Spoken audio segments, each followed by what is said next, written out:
Hello my dear students. मैं आपके लिए रसायन विज्ञान की क्लास स्टार्ट करने जा रहा हूँ।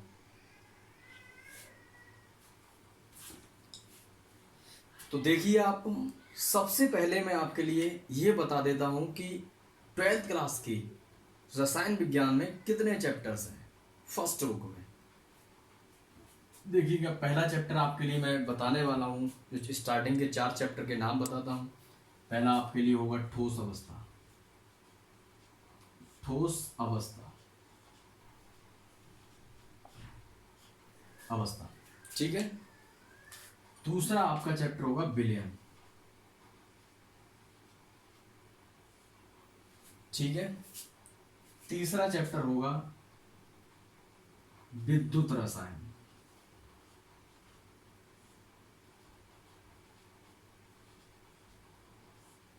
ठीक है। चौथा चैप्टर होगा रासायनिक बलगतिकी।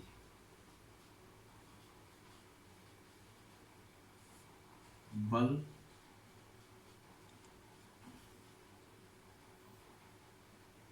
गतिकी। ठीक है। ठोस अवस्था, विलयन, विद्युत रसायन और रासायनिक बलगतिकी, ये चैप्टर मैं आपको स्टार्ट कराऊंगा जल्दी से। तो आज मैं आपके लिए पहली बात, और चैप्टर भी है। ये फर्स्ट चैप्टर आपका, सेकंड चैप्टर है, third, fourth, fifth, six, seven, eight, nine. इसमें आपका है पृष्ठ रसायन। पृष्ठ रसायन पृष्ठ रसायन इसमें है धातुओं का निष्कर्षण। धातुओं का निष्कर्षण।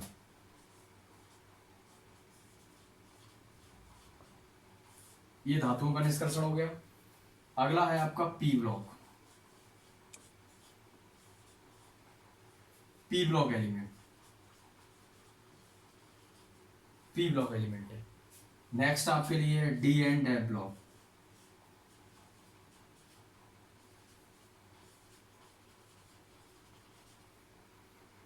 नेक्स्ट है कोऑर्डिनेशन कंपाउंड।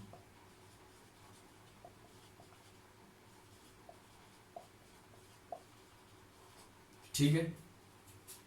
ये फर्स्ट बुक के आपके चैप्टर हैं, जिसमें मैं आपको स्टार्ट करने जा रहा हूं ठोस अवस्था चैप्टर। ठीक। तो ठोस अवस्था चैप्टर बहुत ही इंटरेस्टिंग चैप्टर है। देखिएगा,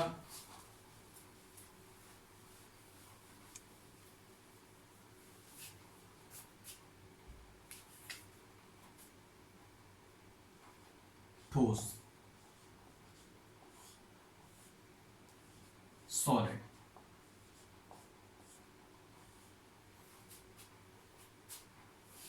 पदार्थ की अवस्था है ठोस। ठीक है। पदार्थ की 5 अवस्थाएं होती हैं। एक ठोस, द्रव, gas, plasma, Bose casting, conductance. 5 अवस्थाएं होती हैं पदार्थ की। उन 5 अवस्थाओं में से आपको ठोस के बारे में भी बताना है मुझे। तो ठोस, ठोस देखिएगा क्या होते हैं ठोस।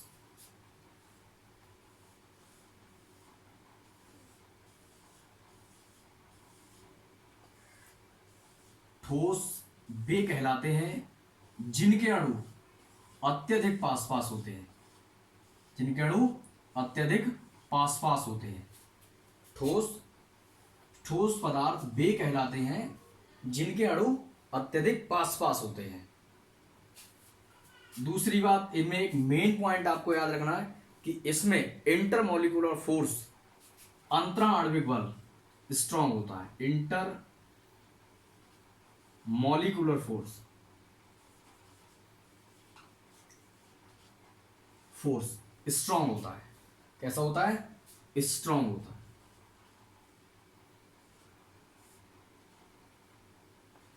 स्ट्रांग होता है। ठीक है। अब आप एक बात समझिएगा, ये तो हमने ठोस की बात कर दी, परंतु हमारे चैप्टर का जो नाम है, वो चैप्टर का नाम है ठोस अवस्था। मतलब स्टेट इसकी क्या है, इसकी कौन सी ठोस अवस्था किसे कहते हैं। इसे कहते हैं सॉलिड स्टेट। यहीं से स्टार्ट होती है आपकी फर्स्ट चैप्टर की कहानी, ठोस अवस्था की। इसके एग्जाम्पल की अगर बात करें तो मैं नहीं बताना चाहता ज़्यादा, क्योंकि आप जानते हैं सब, जैसे सिल्वर हो गया और आपका गोल्ड हो गया, ईंट मान सकते हो, पत्थर लिख लो, ये सब किसके उदाहरण है? ठोस के उदाहरण। मगर हम पढ़ना तो चाहते हैं कौन सा चैप्टर? ठोस अवस्था। तो पहले तो बात हमें ये पता होना चाहिए कि ठोस अवस्था किसे कहते हैं। देखें, ठोस अवस्था किसे कहते हैं?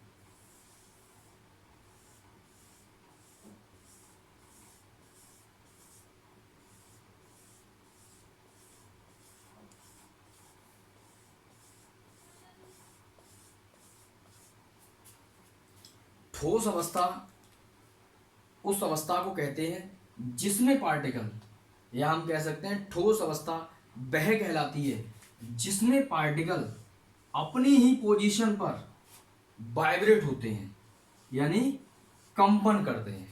बात समझ में आ गई? अगर इसमें इतने पार्टिकल हैं तो इनके लिए इधर से इधर मूविंग करने की कोई जगह ही नहीं है, तो ये क्या करते हैं? अपनी ही पोजीशन पर क्या करते रहते हैं? वाइब्रेशन करते रहते हैं। क्या करते रहते हैं? वाइब्रेशन करते रहते हैं, अर्थात कंपन अवस्था में रहते हैं, कंपनित रहते हैं। ठीक, तो इस अवस्था को हम क्या कहते हैं? ठोस अवस्था। तो आप लिखना चाहें तो लिख सकते हैं, ठोस अवस्था वह कहलाती है जिसमें पार्टिकल अपनी ही स्थान पर कंपन करते रहते हैं, उसे ठोस अवस्था कहते हैं। ठीक है, बात और करते हैं हम इसके आगे। देखिएगा,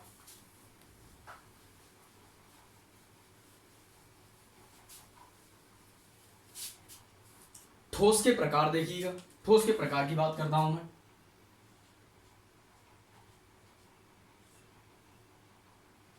ठोसों के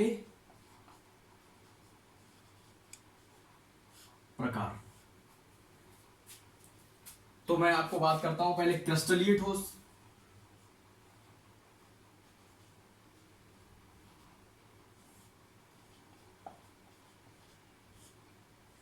क्रिस्टलीय ठोस, अच्छा, आपने कभी कभार देखा होगा कि जो रेगुलर अरेंजमेंट होती किसी चीज की, मतलब क्रिस्टलीय ठोस में क्या होगा? जो पार्टिकल अगर रेगुलर फॉर्म में अरेंज होंगे तो उसे हम क्या कहेंगे? क्रिस्टलीय ठोस कहेंगे। तो हम इसकी डेफिनेशन ये बता सकते हैं, जैसे मैंने आपको ये बात कर दी, जैसे यहाँ से एक पार्टिकल यहाँ फिक्स है, एक पार्टिकल यहाँ फिक्स है, एक पार्टिकल यहाँ फिक्स है, जैसे ये मान लो।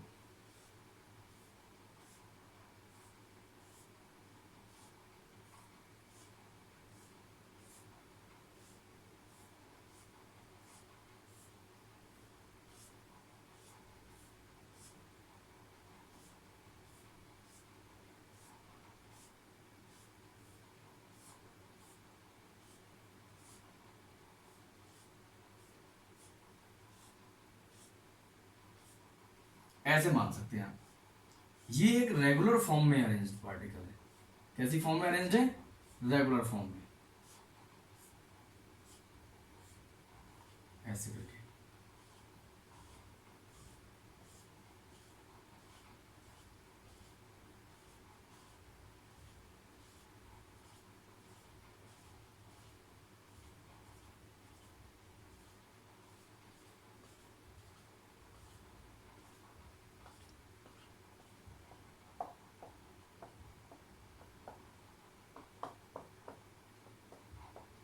ये सब में ऐसे बना सकते हैं। तो ये जो पार्टिकल दिख रहे हैं, ये वाले पार्टिकल है, ये पार्टिकल दिख रहे हैं, ये सब पार्टिकल, ये कैसी फॉर्म में व्यवस्थित है? कैसी फॉर्म में व्यवस्थित है? एक रेगुलर फॉर्म में व्यवस्थित है, इसलिए हम इसे क्या कहेंगे? क्रिस्टलीय ठोस कहेंगे। ठीक है, क्रिस्टलीय ठोस में अब दूसरा एक और मैं डायग्राम बना के दिखा देता हूँ आपके लिए क्रिस्टलीय ठोस का। जैसे एक पार्टिकल यहाँ है, ऐसे पार्टिकल भी मैं बना सकता हूँ, आप भी बना सकते हैं, बना के कोशिश करिएगा, कुछ नहीं है इसमें। जो पार्टिकल है वो कैसी फॉर्म में है? एक रेगुलर फॉर्म में अरेंज्ड है। कैसी फॉर्म में अरेंज है? रेगुलर फॉर्म में। ये सब कैसी फॉर्म में है? रेगुलर फॉर्म में। ठीक है, ये कैसी फॉर्म में अरेंज है? रेगुलर फॉर्म में। तो ये कैसी क्या होगा? ये क्रिस्टलीय ठोस हो गए। मतलब क्रिस्टलीय ठोस वे कहलाते हैं जिसमें सभी पार्टिकल एक रेगुलर फॉर्म में व्यवस्थित होते हैं। देखो व्यवस्थित है नहीं है, और भी बना सकते हैं। इसके लिए एग्जाम्पल देख लीजिएगा आप, ठीक है। NaCl हो जाएगा, ठीक है, सोडियम क्लोराइड जिसे बोलते हैं, सोडियम क्लोराइड, ठीक है। दूसरा हो जाएगा, एक एग्जाम्पल के बाद दूसरा क्वार्टर्स भी हो जाएगा, ठीक। तो ये हम किसकी बात कर रहे हैं? क्रिस्टलीय ठोस की। किसकी बात कर रहे हैं? क्रिस्टलीय ठोस की। अगर मैं बात करूं इनके मेल्टिंग और बॉइलिंग पॉइंट की, तो ये शार्प होते हैं। कैसे होते हैं? शार्प होते हैं, मेल्टिंग और बॉइलिंग पॉइंट। दूसरी बात, ये क्लियर हो गई बात, कोई दिक्कत तो नहीं है। और एक बात और मैं बता दूंगा आपके लिए कि ये कैसे होते हैं? ट्रू सॉलिड होते हैं। कैसे होते हैं? ट्रू सॉलिड होते हैं। कैसे होते हैं? ट्रू सॉलिड होते हैं, ठीक। और ये एनेस्ट्रॉपिक होते हैं। कैसे होते हैं? एनेस्ट्रॉपिक होते हैं। एनेस्ट्रॉपिक का मतलब होता है विषम दैशिकता वाले, विषम दैशिक होते हैं। कैसे होते हैं? क्या क्या हुआ? पार्टिकल रेगुलर फॉर्म में होंगे, ठीक है, तो उसे क्रिस्टलीय ठोस कहेंगे। इस प्रकार से हमने पार्टिकल्स को दिखा दिया, तो ये क्या हो गए? क्रिस्टलीय ठोस हो गए। ये भी क्रिस्टलीय ठोस का एग्जाम्पल हो गया। अगर मैं बनाना चाहूं तो ये सोडियम क्लोराइड क्या हो गया? क्रिस्टलीय ठोस है। क्वार्टर्स क्या है? क्रिस्टलीय ठोस है। इनके मेल्टिंग बॉइलिंग पॉइंट कैसे होते हैं? शार्प होते हैं। ये कैसे होते हैं? विषम दैशिक होते हैं। ये कैसे सॉलिड होते हैं? ट्रू सॉलिड होते हैं। ये तो हमारे क्या हो गए? क्रिस्टलीय ठोस। क्लियर? कोई दिक्कत नहीं होनी चाहिए। नेक्स्ट,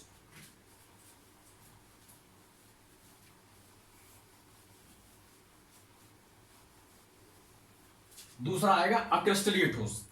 किसकी बात करेंगे? अक्रिस्टलीय ठोस।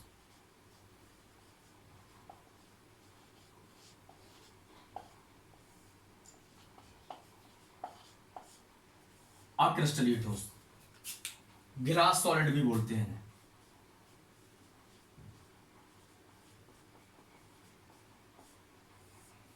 ठीक है। अक्रिस्टलीय ठोस में क्या होता है कि इसके जो पार्टिकल्स होंगे, अक्रिस्टलीय ठोस में जो पार्टिकल फिक्स होंगे वो कैसी फॉर्म में होंगे? अनियमित व्यवस्था में व्यवस्थित होंगे, अर्थात इररेगुलर फॉर्म में होंगे, ठीक है। और इनके मेल्टिंग बॉइलिंग पॉइंट कैसे होंगे? कैसे होंगे? शार्प नहीं होंगे। और ये कैसे होंगे? समदैशिक होंगे। कैसे होंगे? समदैशिक होंगे।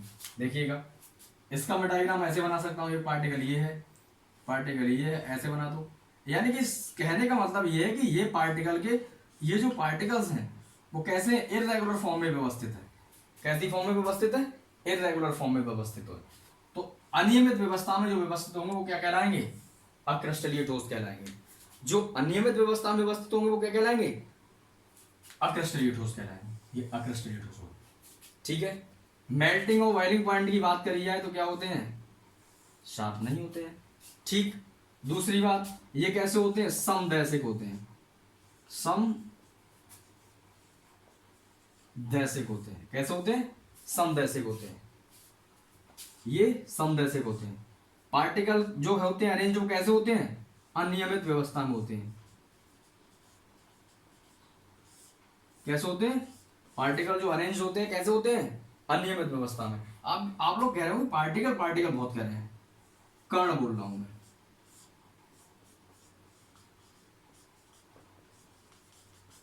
पार्टिकल क्या क्या हो सकते हैं? आयन भी हो सकते हैं, एटम भी हो सकते हैं, मॉलिक्यूल भी हो सकते हैं, ठीक है। ये पार्टिकल्स हो। तो मैंने आपसे क्या क्या बात करी? क्रिस्टलीय ठोस की, अक्रिस्टलीय ठोस की। अब आप अंतर तो लिख ही लेंगे। अंतर में क्या लिखेंगे? क्रिस्टलीय ठोस में क्या करेंगे? इनके पार्टिकल क्या होते हैं? नियमित व्यवस्था में व्यवस्थित होते हैं। अक्रिस्टलीय में क्या होते हैं? इनके पार्टिकल अनियमित व्यवस्था में व्यवस्थित होते हैं। क्रिस्टलीय में क्या लिखेंगे? इनके मेल्टिंग पॉइंट और बॉइलिंग पॉइंट कैसे होते हैं? शार्प होते हैं। और इनके कैसे होते हैं? शार्प नहीं होते हैं। ये जो क्रिस्टलीय ठोस होते हैं वो कैसे होते हैं? विषम दैशिक होते हैं। और जो अक्रिस्टलीय ठोस होते हैं वो कैसे होते हैं? समदैशिक होते हैं, ठीक।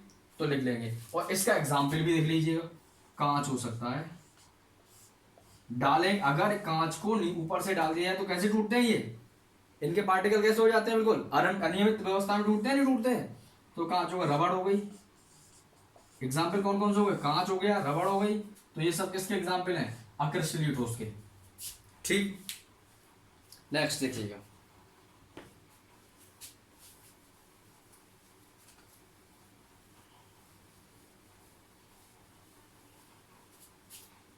अब मैं आपको बताने जा रहा हूं क्रिस्टल लैटिस। क्रिस्टल लैटिस क्या बताने जा रहा हूं, क्रिस्टल लैटिस। ठीक है, क्रिस्टल लैटिस का सबसे पहले फ्रेंच साइंटिस्ट ब्रेविस थे, उन्होंने क्या दिया, इसका डिस्क्रिप्शन दिया। तो उनके सम्मान में इसे ब्रेविस लैटिस भी कहते हैं। कहाँ के थे, फ्रेंच के थे। कौन थे, गणितज्ञ थे। उन्होंने उन्होंने इसके लिए क्या बताया, उन्होंने सबसे पहले इसका नाम, सबसे पहले इसके बारे में डिस्कशन किया। तो उन्हीं के सम्मान में समझ लीजिएगा, तो उन्हें क्या बोलते हैं, ब्रेविस लैटिस भी कहा जाता है। ठीक है, अब देखिएगा मैं लैटिस क्या है, लैटिस होती क्या है। लैटिस का, क्रिस्टल लैटिस का एक डायग्राम बना के दिखा देता हूं।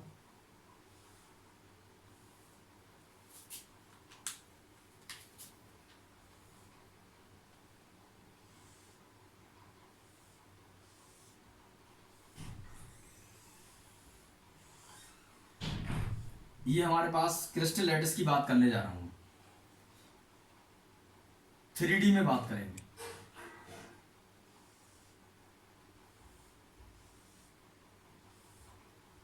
ठीक है,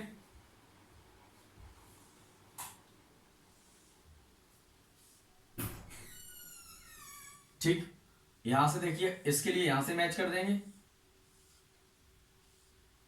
इसको यहां से मैच कर देंगे, इसको यहां से मैच कर देंगे। ये हमारी क्या बन गई, क्रिस्टल लैटिस बन गई।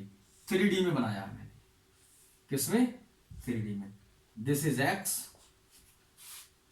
This is z, this is y, और ये हमारा क्या हो जाएगा यहाँ पर, वाई डैश, और इधर ये क्या हो जाएगा, एक्स डैश।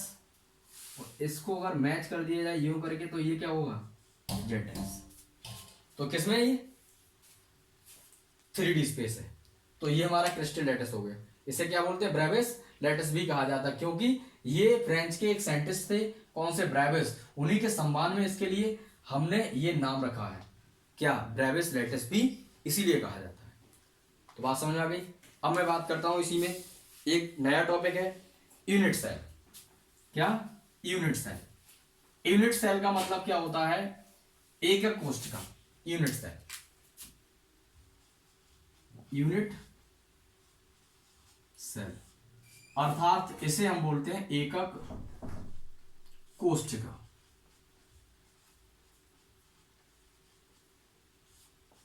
क्या बोलते हैं, एकक कोशिका। एकक कोशिका में मैं बात करूं तो एकक कोशिका की बात क्या होती है, अगर मैं इसकी डेफिनेशन बताऊं तो क्या होगा, किसी क्रिस्टल लैटिस का, किसी क्रिस्टल लैटिस का, जैसे मैं क्रिस्टल लैटिस दोबारा बनानी पड़ेगी मुझे, किसी क्रिस्टल लैटिस का, किसी क्रिस्टल लैटिस का स्मॉलेस्ट पार्ट, स्मॉलेस्ट पार्ट कैसा होना चाहिए, स्मॉलेस्ट पार्ट। मैं डेफिनेशन बताने जा रहा हूं साथ साथ, किसी क्रिस्टल लैटिस का स्मॉलेस्ट पार्ट, जिसको बार बार रिपीट करने से एक क्रिस्टल लैटिस का निर्माण होता है। क्या निर्माण होता है, क्रिस्टल लैटिस का निर्माण होता है। तो उसे क्या बोलते हैं, एकक कोशिका। क्या बोलते हैं, एकक कोशिका। ठीक है, ये हम आपकी किसकी बात कर दी, एकक कोशिका की। एक पार्टिकल यहां हुआ, एक पार्टिकल यहां हुआ, एक पार्टिकल यहां हुआ, ये सब पार्टिकल्स होंगे। तो इन्हीं से हमने क्या बना दिया, यहां से एकक कोशिका बता, ये एकक कोशिका होगी। ठीक है, एकक कोशिका की बात हो गई खत्म। ये भी 3D में रहेगा। यहां से मैं एक पार्ट निकाल के दिखा देता हूं एक एक कोशिका के लिए।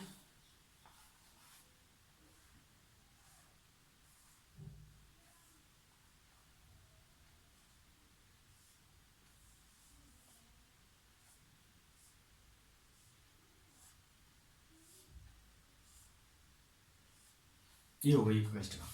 अगर मैं इसका रिपीटेशन करता रहूं बार बार, किसी बात को बार बार दोहराता रहूंगा, तो क्या तैयार हो जाएगी, एक क्रिस्टल लैटिस तैयार हो जाएगी, जालक, जालक क्रिस्टल। ठीक है, क्लियर।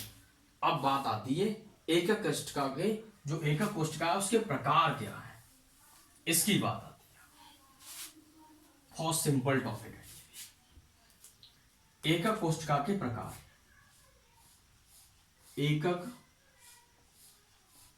कोष्टिका के प्रकार, एकक कोष्टिका के प्रकार। एकक कोष्टिका के प्रकार की बात मैं करूं तो एकक कोष्टिका में सबसे पहले बात आती है सरल एकक कोष्टिका। किसकी बात करेंगे, सरल एकक कोष्टिका। फिर बात करेंगे हम फलक केंद्रित एकक कोष्टिका। फिर हम बात करेंगे काय केंद्रित एकक कोष्टिका। तो पहली हम बात करने जा रहे हैं इसी में, नंबर 1 सरल एकक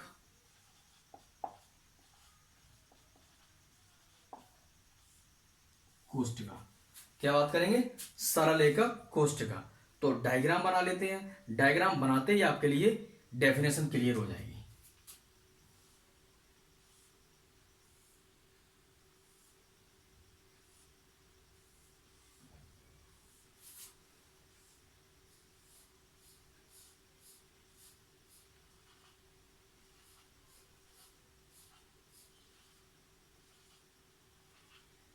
देखिएगा, ये हमारे जालक बिंदु हैं। क्या है, जालक बिंदु। इसे हम क्या बोलेंगे, जालक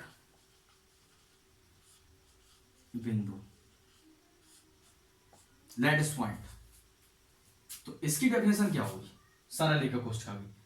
ये कॉर्नर पर पार्टिकल्स हमारे पास स्थित है, तो क्या होगी, सरल एकक कोष्टिका वह कहलाती है जिसमें, सरल एकक कोष्टिका वह कहलाती है जिसमें जालक बिंदु उसके सिर्फ कोनों पर स्थित होते हैं। किस पर स्थित होते हैं, कोनों पर स्थित होते हैं।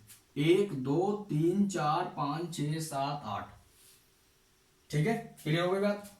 क्या क्या क्या डेफिनेशन होगी, सरल एकक कोष्टिका वह कहलाती है जिसमें जालक बिंदु उसके सिर्फ कोने पर स्थित होते हैं। ठीक, तो देखो कोनों पर स्थित है 1 2 3 4 5 6 7 8। इस पे एटम बता दें हम, कुछ भी एटम की बात कर रहे हैं, जालक बिंदु बता दें, टोटल एट होता है तो सब कितने हो गए फाइनली। तो एक फार्मूला याद करिएगा, 1/8 इंटू कोनों पर स्थित जालक बिंदु, कोनों पर स्थित जालक बिंदु। कोनों पर कितना होता है 1/8 प्लस 1/2 इंटू फलकों पर, क्या होगा, फलकों पर स्थित, प्लस क्या होगा 1 गुणा केंद्र पर स्थित जालक बिंदु। 1/8 कोनों पर स्थित जालक बिंदु, 1/2 फलकों पर स्थित जालक बिंदु, और 1 गुणा केंद्र पर स्थित। इस हिसाब से कितना आ जाएगा यहां, 1/8 इंटू कोनों पर कितने 8, 1/2 फलक पर कितने है ही नहीं कोई, केंद्र पर कोई है ही नहीं, कितना आ जाएगा यहां से 1 एटम। अगर मैं इसके हिसाब से बात करूं तो क्या आ जाएगा, 1/8 इस पर आ जाएगा, 1/8 इस पर आ जाएगा, 1/8 इस पर आ जाएगा, 1/8 इस पर आ जाएगा, 1/8 भाई इस पर होता है, 1/8 भाई इस पर होता है।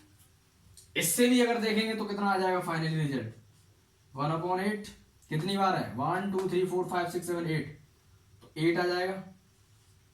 कैसे करके देख सकते हैं, 1/8 प्लस 1/8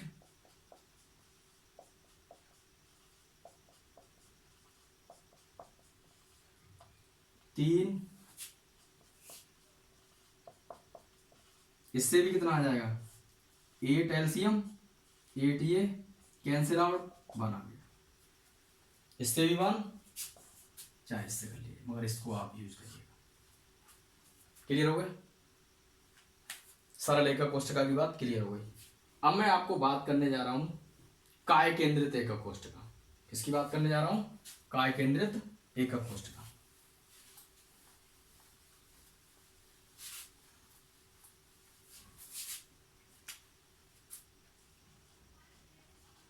काय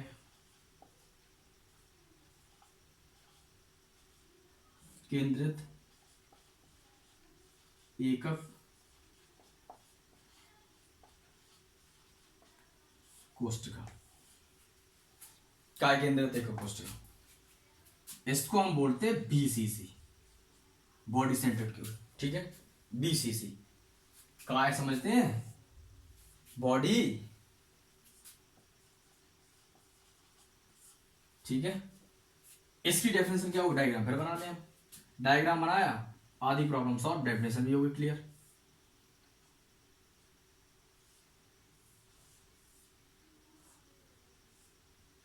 वैसे लिख सकते हैं अपने आप डेफिनेशन, अब आप देखिएगा, ये हो गया। अब एक परमाणु जो है एक जालक बिंदु केंद्र पर स्थित होगा, इसकी परिभाषा क्या होगी कि बीसीसी वह कहलाती है, अर्थात काय केंद्रित एकक कोष्ठक वह कहलाती है जिसमें जालक बिंदु प्रत्येक कोनों पर स्थित होने के साथ साथ, प्रत्येक कोनों पर स्थित है, प्रत्येक कोनों पर स्थित होने के साथ साथ उसके केंद्र पर भी स्थित होता है। ठीक है, तो क्या हुआ, फाइनली डेफिनेशन क्या हो जाएगी कि काय केंद्रित एकक कोष्ठक वह कहलाती है जिसमें जालक बिंदु उसके कोनों पर स्थित होने के साथ साथ कहां स्थित होते हैं, केंद्र पर भी स्थित होते हैं। देखिएगा, तो देखिएगा इस पर कितना हो जाएगा, 1/8। ऐसे भी बता सकते हैं, अगर आप ऐसे करेंगे तो 1/8 हो जाएगा, 1/8, 1/8, 1/8। ठीक है, और इस पर 1 होता है, तो क्या हो जाएगा यहां से, देखिएगा ये तो 8/8 प्लस 1, ये कितना हो जाएगा 1 + 1, यानी कि इसके लिए परमाणु कितने आ जाएंगे 2। इससे भी देख देते हैं, फार्मूला बताया था मैंने क्या, 1/8 कोनों पर जालक बिंदु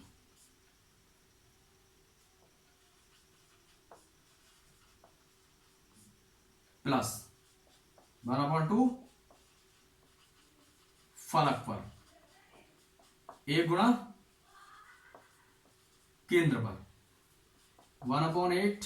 तो क्या आ जाएगा भाई लोगों, 1/2, फलक पर कोई है ही नहीं, केंद्र पर 1 है, इससे भी हमारा 2 आ जाएगा। ठीक है, कोई दिक्कत नहीं होगी, नोट करना चाहे तो नोट कर लीजिएगा।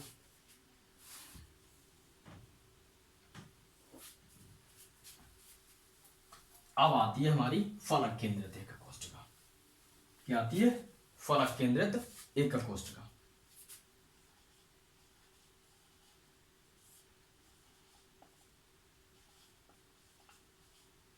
केंद्रित एकक कोष्ठक,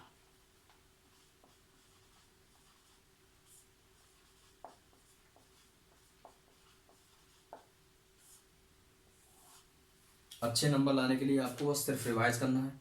मैं ये नहीं कहता हूं कि आप 10 घंटे केमिस्ट्री पढ़ें, सिर्फ और सिर्फ आप रिवाइज करते जाइएगा। ठीक है, नोट्स अगर आपको चाहिए, पीडीएफ फाइल चाहिए, तो आप मुझे बता सकते हैं कि मैं आपको पीडीएफ फाइल प्रोवाइड करा दूंगा। देखें, फलक केंद्रित के लिए मैं बोलता हूं एफसीसी, बट आपके लिए मैं एक अच्छी बात बताऊं, अच्छा स्टूडेंट पढ़ने के बाद नोट्स खुद ही प्रिपेयर करता है। ठीक, देखें फलक केंद्रित एकक कोष्ठक, सिर्फ समझ लीजिएगा, एकदम कॉन्सेप्ट क्लियर होना चाहिए। कॉन्सेप्ट क्लियर तो लाखों प्रॉब्लम आप अपने आप सॉल्व कर दोगे, कॉन्सेप्ट क्लियर नहीं तो बहुत दिक्कत आती है फलक केंद्रित में।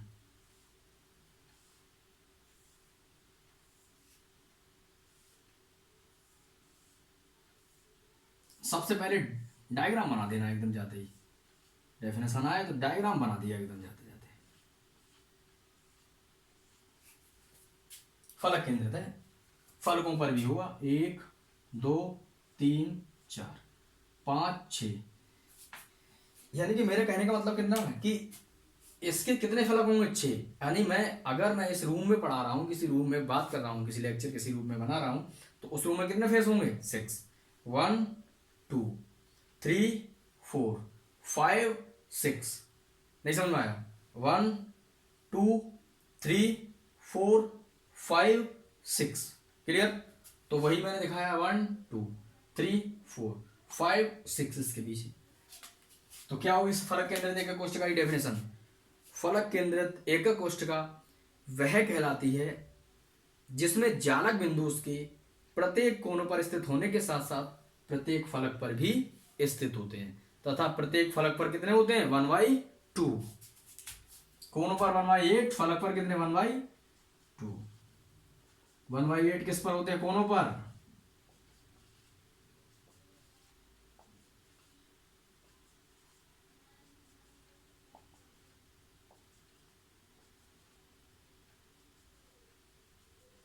इन सबको भी ऐड कर लो तब भी कितना आएगा देखिएगा, 8/8 समझ गए आप लोग। 6 फलक है, आधा आधा कितना हो गया 3, इससे कितना आने वाला है 4 एटम है। इससे फार्मूला भी हमें पता है क्या है, अब तो आप डायरेक्ट बता देता हूं मैं। 1/8 कोनों पर कितने 8,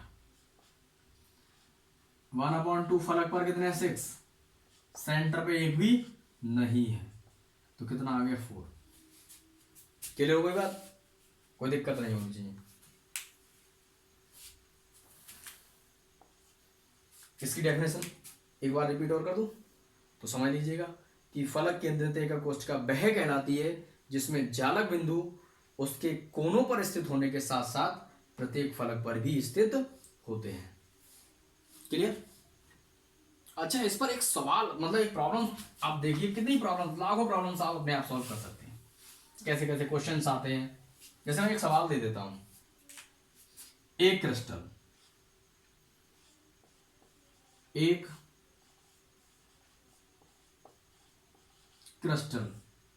एक्स व वाई परमाणुओं से मिलकर बना है, एक्स व वाई परमाणुओं से मिलकर बना है,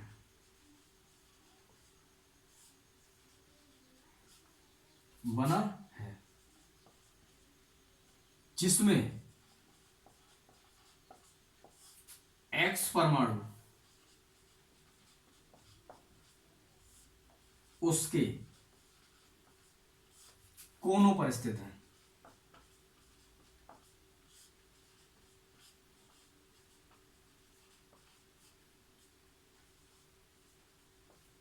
कोनों पर स्थित है तथा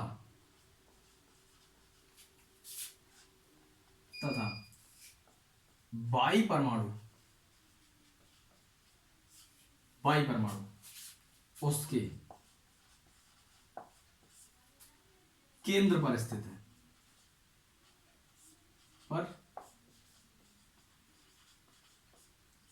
है, तब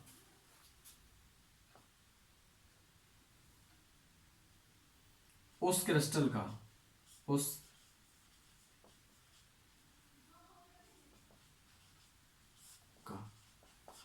सूत्र ज्ञात कीजिए। सूत्र ज्ञात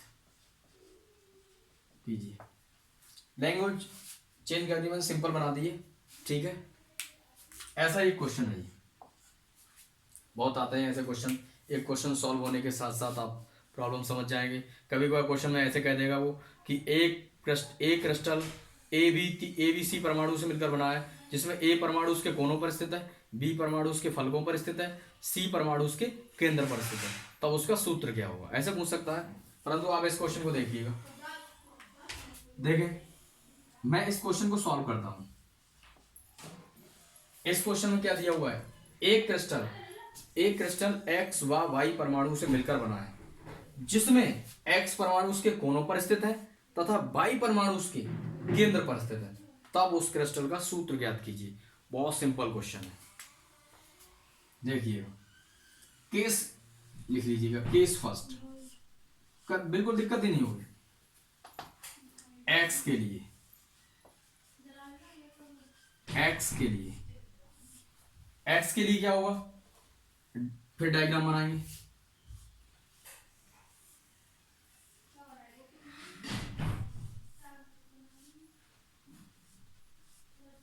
एक्स, एक्स परमाणु उसके कहां स्थित है, कोनों पर, 1 2 3 4 5 6 7 8, ठीक है। प्रत्येक कोने पर कितना होता है, 1/8, 1/8, 1/8, 1/8।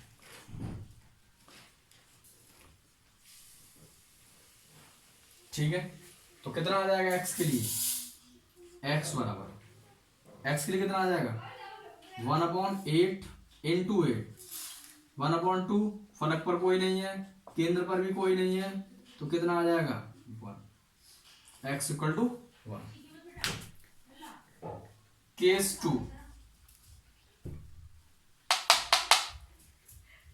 केस 2, केस 2 के लिए क्या है, अब नेक्स्ट में देखिएगा, हमारा x इक्वल टू तो ये आ गया, केस 2 में y कहां स्थित है, सिर्फ उसके केंद्र पर स्थित है।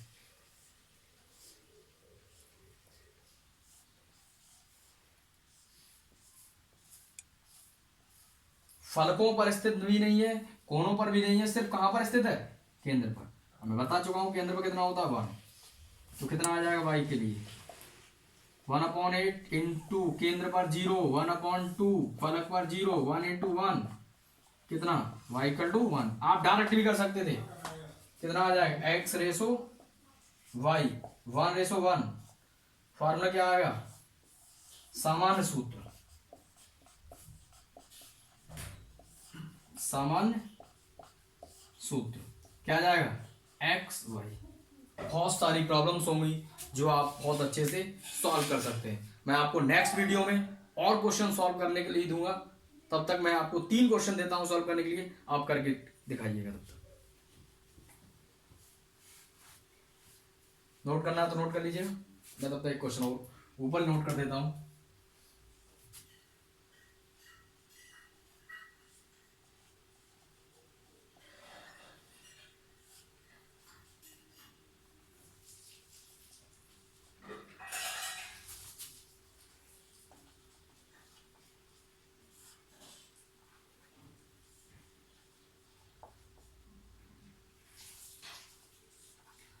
ये नोट कर लीजिएगा पहले, मैं उसके बाद क्वेश्चन लिखूंगा, ठीक है।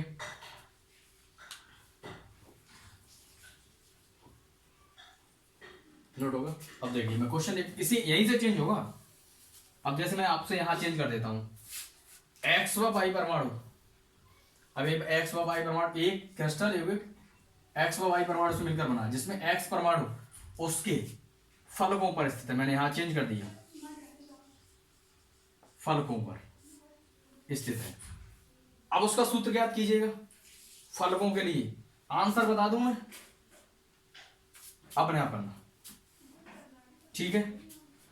ये फलकों के लिए हो जाएगा, तो फलकों के लिए कितना आ जाएगा, यहाँ 3 आएगा, आएगा नहीं आएगा 3, अरे x इक्वल टू कितना आ जाएगा, x परमाणु उसके कहां पर स्थित है, फलकों पर, तो x3 हो गया।